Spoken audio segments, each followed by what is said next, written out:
வணக்கம்,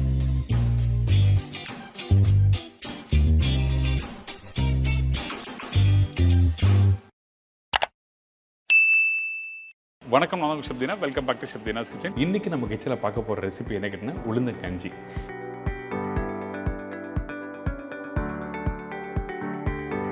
அதே டைமில் கொள்ளு வடை. இன்றைக்கி இந்த கொள்ளு வடை ரொம்ப டேஸ்ட்டியாக முறுமுறுன்னு எப்படி பண்ணுறது சொல்லிட்டு நம்ம பார்க்க போகிறோம். ஃபஸ்ட்டு இந்த உளுந்த கஞ்சிக்கு தேவையான பொருட்கள் என்னென்ன பார்த்தலாம். உளுந்த கஞ்சிக்கு தேவையான பொருட்கள்: உளுத்தம்பருப்பு 250 கிராம், பனவெல்லம் 300 கிராம், தேங்காய் பால் 1 கப்பு, ஏலக்காய் பவுடர் 1/2 டீஸ்பூன், திருவிய தேங்காய் 6-8 டேபிள் ஸ்பூன். இதாங்க இந்த ரெசிபிக்கு தேவையான பொருட்கள். இந்த உளுந்து கஞ்சி பண்ணுறதுக்கு நம்ம என்ன பண்ண போகிறோம் கேட்டிங்கன்னா, இந்த உளுத்தம்பருப்பை தண்ணியில் நல்லா ஊற வைக்கணும். குறைஞ்சபட்சம் ஒரு 2-3 மணி நேரம் நல்லா ஊற வச்சு அரைச்சின்னா நல்லா ஈஸியாக அரைக்க முடியும். பெரும்பாலும் நம்ம வீட்டில் வெள்ளை உளுத்தம்பருப்பு இருக்கும். வீட்டில் கருப்பு உளுத்தம்பருப்பு இருந்தால் கருப்பு உளுத்தம்பருப்பு வச்சு பண்ணுங்கள் ஃபஸ்ட்டு. ஏங்கிட்டனா அதில் தான் ஸ்ட்ரென்த் அதிகமாக இருக்கும். உங்களுக்கு ஆப்ஷன் கொடுத்துருக்கேன். உங்களுக்கு கருப்பு உளுத்தம்பருப்பு இல்லைன்னா இந்த வெள்ளை உளுத்தம்பருப்பு யூஸ் பண்ணிக்கலாம். அதே மாதிரி இந்த உளுந்த பருப்பு நல்லா ஊறின பிறகு வாஷ் பண்ணி எடுத்தீங்கன்னா இந்த மாதிரி வந்திருக்கும். அதாவது குறைஞ்சபட்சம் 3 மணி நேரம், அதிகபட்சம் 4 மணி நேரம் ஊற வைக்கலாம்.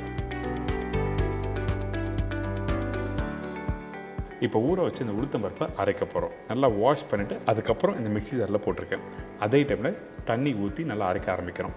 தண்ணி கொஞ்சம் தாராளமாக ஊற்றி அரைக்கலாம். கெட்டியாக அரைக்க வேண்டிய அவசியமே இல்லை. கொஞ்சம் தண்ணியாக இருந்ததுன்னா ஈஸியாக இருக்கும் அரைக்கிறதுக்கு.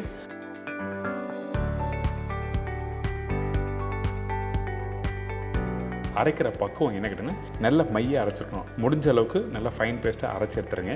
கெட்டியான பக்குவமே வேண்டாம். நான் திருப்பியும் சொல்கிறேன், அப்படி கெட்டியான பக்குவம் இருந்தால் குக் பண்ணும்போது கண்டிப்பாக கஷ்டப்பட்டு குக் பண்ணுற மாதிரி இருக்கும். அதனால் கொஞ்சம் தண்ணியை அரைச்சி இந்த மாதிரி எடுத்து வச்சுருக்கேன். என்கிட்ட இருக்க 250 கிராம் உளுத்தம் பருப்பும் அரைச்சி ரெடி பண்ணி வச்சுருக்கேன். இப்போ ரெடியான இந்த உளுத்தம் பருப்பு எப்படி குக் பண்ணுறது சொல்லி பார்க்கலாம். அதுக்கு முன்னாடி நம்ம என்ன பண்ண போகிறோம் கேட்டிங்கன்னா, நம்மக்கிட்ட இருக்க இந்த பனவெல்லம், இந்த பனவெல்லத்தை கொஞ்சம் தண்ணி ஊற்றி கரைச்சிடும். எதுக்காக இந்த மாதிரி கரைக்க ஆரம்பிக்கிறேன்னு கேட்டிங்கன்னா, காரணம் இருக்குது. பனவெல்லத்தில் கண்டிப்பாக மண் இருக்கும். அதனால் நம்ம என்ன பண்ணுறோன்னா, முடிஞ்ச அளவுக்கு கொஞ்சமான தண்ணி, அதிகமான தண்ணி வேண்டாம். எந்தளவுக்கு தண்ணி கம்மியாக யூஸ் பண்ண முடியுமோ அந்தளவுக்கு தண்ணி கம்மியாக யூஸ் பண்ணி இந்த பனவெல்லத்தை கரைக்க ஆரம்பிங்க. அதுக்கு பிறகு நல்லா வடிகட்டி நம்ம யூஸ் பண்ணலாம்.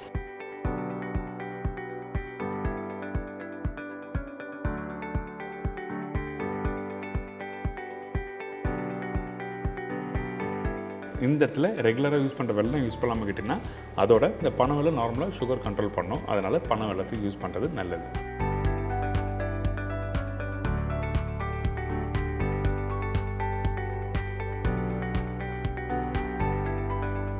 இப்போ இந்த பனவெல்லமும் கரைச்சாச்சு. இதுக்கப்புறம் நம்ம என்ன பண்ணுறோம், வடிகட்டி எடுத்து நல்லா வடிகட்ட ஆரம்பிச்சிருங்க. அதாவது நம்ம வீட்டில் டீ வடிகட்டுறதுக்கு வடிகட்டி வச்சுருப்பீங்களா, அதுதான் ஃபைனாக இறங்கும்.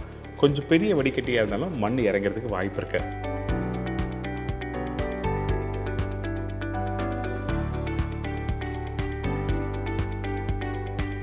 இதுக்கப்புறம் நம்ம ரெடி பண்ணி வச்சுருக்க அந்த உளுத்தம் பருப்பை குக் பண்ண போகிறோம். அதனால் அகலமான ஒரு கடாயில் 3/4 லிட்டர் அளவுக்கு தண்ணி ஊற்றுங்க.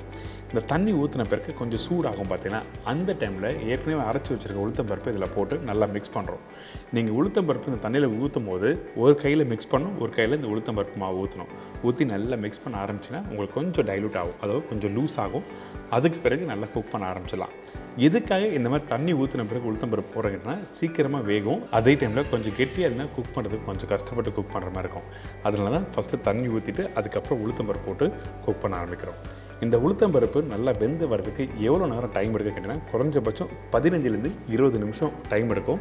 அதே டைமில் இந்த உளுத்தம் பருப்பு குக் பண்ணும்போது நல்லா மிக்ஸ் பண்ணிகிட்டே இருக்கணும். அப்படி இல்லைனா கண்டிப்பாக அடிப்பிடிக்க ஆரம்பிச்சிடும். அதே டைமில் முடிஞ்ச அளவுக்கு அகலமான ஒரு பாத்திரம் வச்சு குக் பண்ணிங்கன்னா உங்களுக்கு ஈஸியாக இருக்கும் மிக்ஸ் பண்ணுறதுக்கு. பார்த்தீங்களா, இப்போ இந்த மாதிரி கெட்டியாக வருதில்ல. அதே டைமில் இந்த உளுத்தம் பருப்பு குக் பண்ண என்ன ஆகும் கேட்டிங்கன்னா, கொஞ்சம் கலர் மாறும். அதாவது அரைக்கும் போது நல்ல வெள்ளை கலர் இருக்கும். இந்த இடத்துல பார்த்தீங்கன்னா கொஞ்சம் லைட்டாக எல்லோ கலர், அதாவது வெந்தயத்தில் கொஞ்சம் பாதி கலர் வந்த மாதிரி இருக்கும். ஸோ இந்த மாதிரி வந்த பிறகு தான் நம்ம ரெடி பண்ணி வச்சுருக்க அந்த பனவெல்லத்தை நம்ம இதில் போட போகிறோம். அதுக்கு முன்னாடி ரொம்ப கெட்டி ஆகிடுச்சுன்னா, கொஞ்சம் மிக்ஸ் பண்ணுறதுக்கு கஷ்டமாக இருந்ததுன்னா, சுடு தண்ணி 1 கரண்டியோ 2 கரண்டியோ ஊற்றிக்கலாம். அதுக்கு பிறகு குக் பண்ணுறதுக்கும் ஈஸியாக இருக்கும். ஸோ இந்த உளுத்தம்பருப்பு நல்லா வெந்த பிறகு தான் பனவெல்லம் போடணும். அப்படின்னா உளுத்தம்பருப்போட பச்சை வாசனை இருக்கும். சில பேருக்கு உடம்புக்கும் ஏற்றுக்காது. அதே டைமில் சாப்பிடும்போது நல்லா இருக்காது. அதனால் நல்லா மிக்ஸ் பண்ணிவிட்டு வெல்லம் யூஸ் பண்ண போகிறோம்.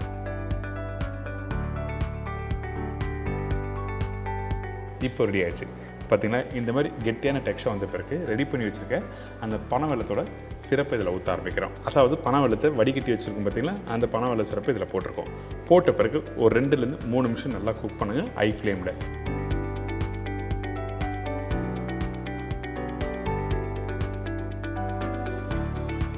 இந்த இடத்துல அந்த உளுத்தம்பருப்பு கொஞ்சம் லூஸ் ஆகும். அதனால் ஒரு 2-3 நிமிஷம் குக் பண்ணும்போது உளுத்தம்பருப்பு பனை வெல்லம் சேர ஆரம்பிக்கும்.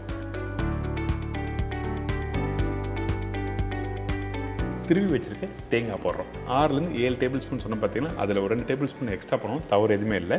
அதுக்கப்புறம் இந்த தேங்காய் பால் கடைசியாக தான் யூஸ் பண்ணணும். தேங்காய் பால் ஃபஸ்ட்டே யூஸ் பண்ணால் டேஸ்ட்டு தெரியாது. அதனால் நம்ம என்ன பண்ணுறோன்னா கடைசியாக தேங்காய் பால் போட்டு நல்லா மிக்ஸ் பண்ண ஆரம்பிக்கிறோம்.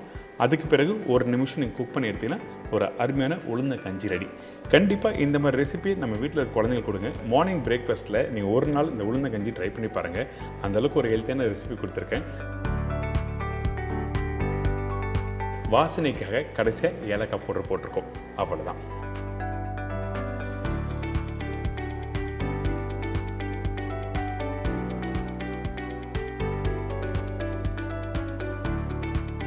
கடைசியாக ஒரு கரண்டி எடுத்து பார்த்தீங்கன்னா இந்த மாதிரி ஸ்மூத்தாக இறங்கணும். அப்போ தான் உங்களுக்கு கரெக்டாக இருக்கும் சாப்பிட்றதுக்கு.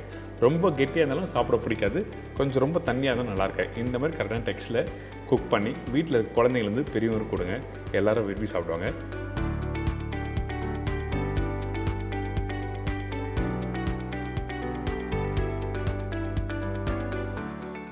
அதே டைமில் கொள்ளு வடைக்கு தேவையான பொருட்கள் பார்த்தலாமா?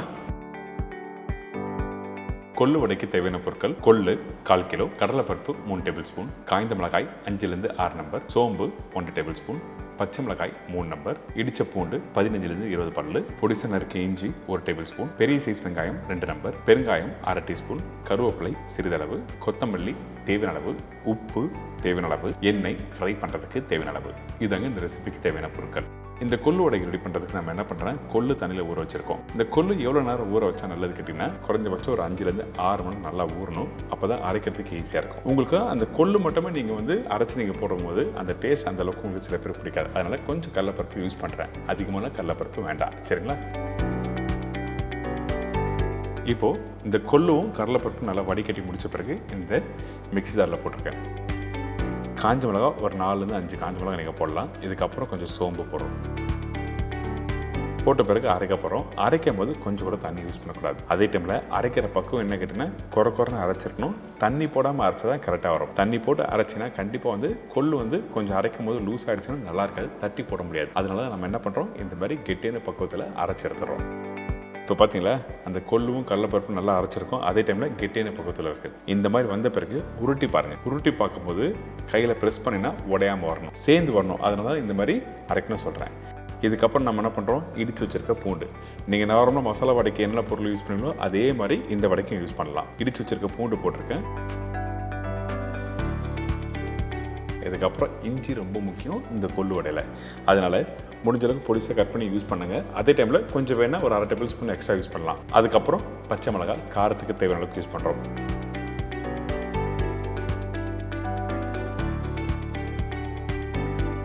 இந்த இடத்துல இந்த மாதிரி வடை ப்ரிப்ரேஷன் நீங்கள் வீட்டில் பண்ணும்போது நிறைய பேர் பண்ணுற தப்பு என்னன்னா, இந்த மாதிரி வெங்காயம் போட்ட பிறகு அப்படியே விட்டுருவாங்க. ஒரு 1/2 மணி நேரம் கழிச்சு மிக்ஸ் பண்ணுவோம். அப்போது லூஸ் ஆகிறதுக்கு வாய்ப்பு இருக்கும். எப்பவுமே வெங்காயம் போட்ட பிறகு உடனே மிக்ஸ் பண்ணி ஃப்ரை பண்ணணும், சரிங்களா? இதுக்கப்புறம் கொஞ்சம் சோம்பு, கொஞ்சம் கொத்தமல்லி, கருவேப்பிலை. சில பேர் புதினா போடுவாங்க. ஆனால் கொள்ளு வடையில் புதினா போட்டோன்னா உங்களுக்கு ரொம்ப ஸ்ட்ராங்காக இருக்கும். அதனால் புதினா யூஸ் பண்ணாதீங்க. மசாலா வடைக்கு புதினா யூஸ் பண்ணலாம், சரிங்களா? இதுக்கப்புறம் கொஞ்சம் பெருங்காயம் கம்பல்சரி. ஃப்ரை பண்ணுற எந்த ஒரு ரெசிபிலையும் நீங்கள் கண்டிப்பாக பெருங்காயம் யூஸ் பண்ணி ஆகணும். உப்பு தேவையான அளவுக்கு போட்டிருக்கோம். இதுக்கப்புறம் சீரகம் யூஸ் பண்ணுறோம். சீரகம் நார்மலாக வடைக்கு யூஸ் பண்ண மாட்டாங்க. ஆனால் இந்த மாதிரி கொள்ளு வடைக்கு சீரகம் கம்பல்சரி போட்டு யூஸ் பண்ணுறது நல்லாயிருக்கும், வாசனையாக இருக்கும். இப்போ இதெல்லாம் போட்ட பிறகு நம்ம என்ன பண்ணுறோம், நல்லா மிக்ஸ் பண்ணுறோம். மிக்ஸ் பண்ணி முடித்த பிறகு நீங்கள் உருண்டையாக ரவுண்டாக உருட்ட வேண்டியதான். அதே டைமில் மிக்ஸ் பண்ணும்போது ரொம்ப அழுத்தி மிக்ஸ் பண்ணாதீங்க. ஏங்கிட்டனா அந்த வெங்காயத்தில் இருக்க தண்ணி விட ஆரம்பிக்கும். அதனால நம்ம என்ன பண்ணுறோம், இந்த மாதிரி மெதுவாக மிக்ஸ் பண்ண சொல்கிறேன். மிக்ஸ் பண்ணி முடித்த பிறகு அழகாக ரவுண்டாக உருட்டி பாருங்கள். இப்போது ரவுண்டாக உருட்டும் போது உடையக்கூடாது, ரொம்ப முக்கியம். உருட்டும் போதே உடஞ்சதுன்னா கண்டிப்பாக எண்ணெயில் போடும்போது உங்களுக்கு உடைய ஆரம்பிச்சிடும். அதனால் நம்ம என்ன பண்ணுறோன்னா, இதுமாதிரி உருட்டி முடித்த பிறகு நீங்கள் விரலை வச்சு லைட்டாக ப்ரெஸ் பண்ணால் உடையாமல் வரணும்.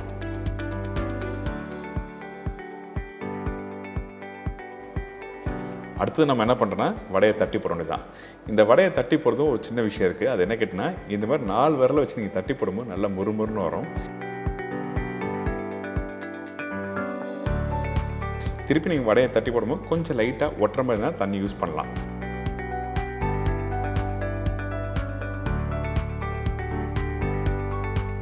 வடையை சில பேர் வந்து உள்ளங்கையில் வச்சு தட்டி போடுவாங்க. இந்த ஆமை வடை மாதிரி போடுவாங்க. கொஞ்சம் பெருசாக இருக்கும். அதாவது அந்த கார்னர் பகுதி மட்டும் கொஞ்சம் முறுமுறும், நடுப்பகுதி வந்து சாஃப்டாக இருக்கும். ஆனால் கொள்ளுடைக்கு இந்த மாதிரி தட்டி போடுறோம்டா, சரிங்களா? இந்த மாதிரி தட்டி போட்டிங்கன்னா சூடு ஆறின பிறகு சில பேர் சாப்பிட்றதுக்கு பிடிக்காது. அதனால தான் நம்ம என்ன பண்ணுறோம், ஃபஸ்ட்டு தட்டணும்ல, அந்த மாதிரி மெலிசாக தட்டி போடுங்க. இப்போது எப்படி தட்டுறது உங்களுக்கு புரிஞ்சிருக்கும். இதுக்கப்புறம் 1 by 1 எடுத்து ஃப்ரை பண்ண போகிறோம்.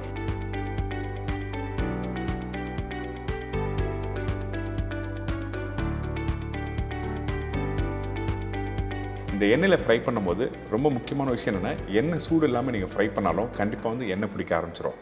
அதே டைமில் எண்ணெய் ரொம்ப சூடு வச்சு நீங்கள் ஃப்ரை பண்ணும்போது கலர் வந்துடும், உள்ளே வேகாது, முறுமுறுன்னு வராது. இந்த மாதிரி ப்ராப்ளம் ஃபேஸ் பண்ணுவீங்க. அதனால் எப்பவும் போல் நீங்கள் வீட்டில் கரெக்டான சூடில் வச்சு நீங்கள் ஃப்ரை பண்ணும்போது அந்த வடை சூப்பராக வரும்.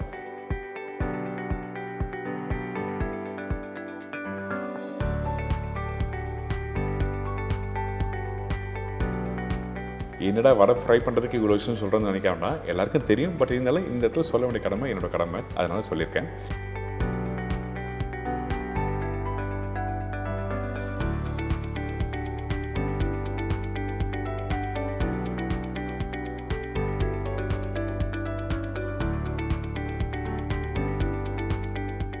இப்போ பார்த்தீங்கன்னா இந்த வடை ரெடி ஆகிடுச்சு. நல்லா கலராக கரெக்டான பக்குவத்தில் எடுத்திருக்கேன். வடையை எடுத்திங்கன்னா உள்ளே இந்த வாழைப்பூ போட்ட மாதிரி இருக்கணும். அந்த கொத்தமல்லி, கருவேப்பிலை, வெங்காயம் இந்த மாதிரி தான் இருக்கணும்.